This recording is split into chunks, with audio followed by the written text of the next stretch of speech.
Where are you leading me? Speak, I'll go no further. Listen well. I will. The hour is almost here, when I must give up myself to hellish, tormenting flames. Alas, poor ghost, don't pity me, but listen carefully to what I shall reveal.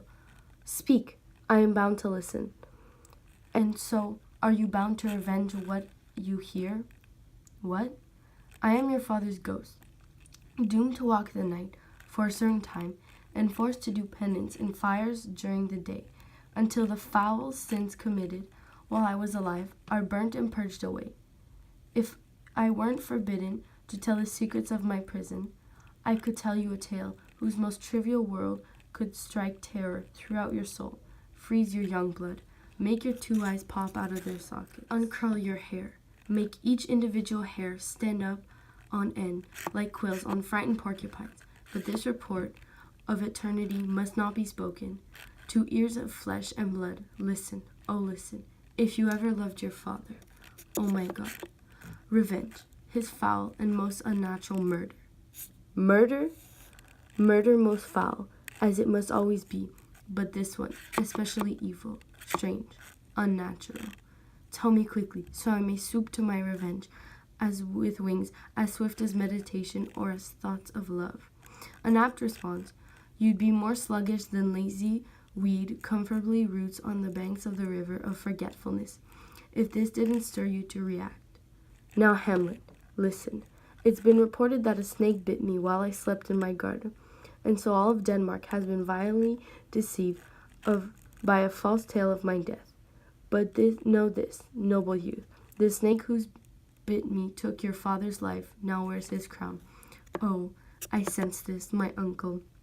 Yes, that incestuous, that adulterous beast, working with witchcraft, with his wits, with a gift for treachery, a wicked wits and gifts that have such seductive powers. He conquered the will of my seemingly virtuous queen to satisfy his shameful lust. Oh, Hamlet, what a fall from grace that was from me, whose love was so noble and perfect, matched the words of my wedding vow, and to stoop to the level of a despicable man whose qualities were poor compared to mine. Virtue cannot be corrupted, even when lewdness woos in heavenly form, and lust is the same. Even when it's linked to a radiant angel, it will satisfy its sinfulness in a celestial bed and feed on garbage. But hush, I think I smell the scent of morning. Let me be brief. While I was sleeping in my garden, my usual habit in the afternoon, your uncle stole upon me in my unguarded hour with a poison extract in a vial. He poured this leprous extract into the openings of my ears. Its effect in the blood is so virulent that it flows through the body's passageways as swiftly as mercury. With a sudden strength, it thickens and curdles the thin and healthy blood, like acid dropped into milk. It did this to mine, and I was instantly covered with bark-like scabs, much like a leper, with a vile and loathsome crust all over my smooth body. And in this way I was sleeping. I was deprived by my brother, all at once, of my life, my crown, of my queen. I was cut off while the sins flourished, without benefit of sacraments, without rites, without extreme unction, without asking forgiveness for my sins.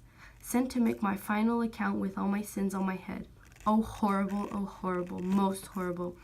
If you have natural feelings in you, don't allow this. Don't let the royal bed of Denmark be a couch for lust and damnable incest.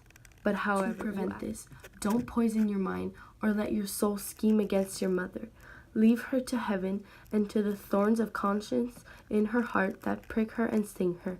And now farewell. The firefly's ineffective blaze begins to fade, showing the morning is near. Goodbye, remember me. Oh, all you angels of heaven, oh earth, and what else? Should I also invoke hell? Oh shame. Hold fast my heart, and you, my soonness, don't suddenly grow old, but hold me up stiffly. Remember you. Yes, you poor ghost, while memory still sits in my head, this distracted globe. Remember you? Yes, I'll clear the pages of my memory. I'll wipe away the trivial, foolish items, all the maxims in the books, all images. I'll pass impressions noted with youth and powers of observation. Your commandment, all alone, shall live in the book and volume of my brain, unmixed with less serious matters. Yes, by heaven, O wicked women, O villain, smiling damned villain, my notes, I should write this down, that one may smile and be a villain. At least I'm sure this may be the case in Denmark. So uncle, there you are. Now to my command it is goodbye, goodbye. Remember me. I have sworn to obey.